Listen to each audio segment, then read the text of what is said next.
Remember in the last class we talked about mean, median, and deviations. I shouldn't have to remind people of this, not that I mind doing so. Simply, I want to give people the advice, though, that you really want to review before you come into class, especially if it's been a week since you've had class, and make sure you have what you did for the last assignment in your mind so that we can move right into the new stuff, and not so much to save class time, because I'm going to move into the new stuff anyway, but so that you really grasp what's going on much better, make much better use of class time. You'll learn a lot more.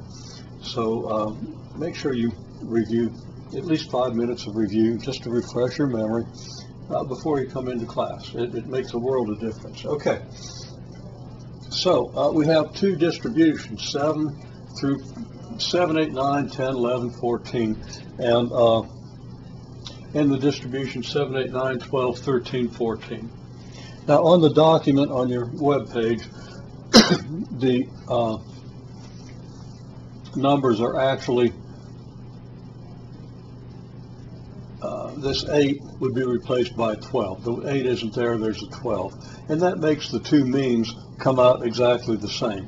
The means are going to be somewhat different between these two distributions.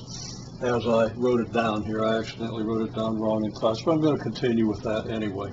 Okay, so the question is, which one of these distributions is more spread out? So if you look at the numbers, how do you perceive the spread of these numbers? Of course, both distributions spread from 7 to 14. So there's no difference between the spread in that sense, the sense of the range of the data. But what is there internal to the data that might make a difference in the spread of the data? Now, another thing we did last time that you should kind of have in your head, it's an important image of balancing. Remember, we balanced dominoes on a meter stick. So we could represent this as putting a domino at the 7, a domino at the 8, and so forth. And the same over here. Visually, which one of these looks more spread out? And most people said that this one does, because we've kind of cleared out the middle. And that should be the case, okay? This one does appear to be more spread out in that sense. We'll see if that holds up. Well, to calculate an indication of the spread, we last time learned how to calculate the mean deviation. We find the mean, add the numbers up, there's 6 of them, divide by 6. Here we get 9.83, here we get 10.5. Okay, the deviation from the mean then is how far the number is from the mean. How far is 7 from 9.83? Well, it's 2.83. And we just get that by taking the difference of the two numbers and taking the magnitude. The difference won't be plus or minus. Actually, the difference would be plus or minus. It could be plus or minus. But all we're interested in is how far. Deviation is how far, and that's never negative. So if we do get a negative, we just take the absolute value and make it positive. Okay, well, we get the deviations. We add the deviations. In this case, we get 11, and we divide that by the 6 numbers that we have, and we find that the average deviation is 1.83. Again, this is just a review of what we did last time so far. Here, the mean deviation is calculated similarly. The mean turns out to be 10.5, easily calculated. And then we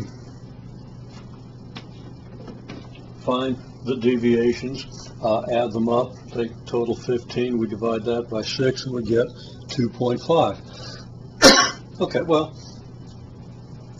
average deviation here is 2.5. That's the average, how far these numbers are from the mean, which is 10.5.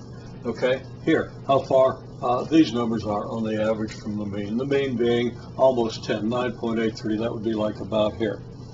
I'm actually going to go ahead and draw like a little balancing point on each of these, so we can visualize a little further how far each number is from the mean and get a kind of an intuitive sense of what's going on here.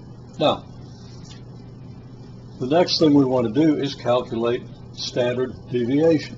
So we're going to do that in the next clip.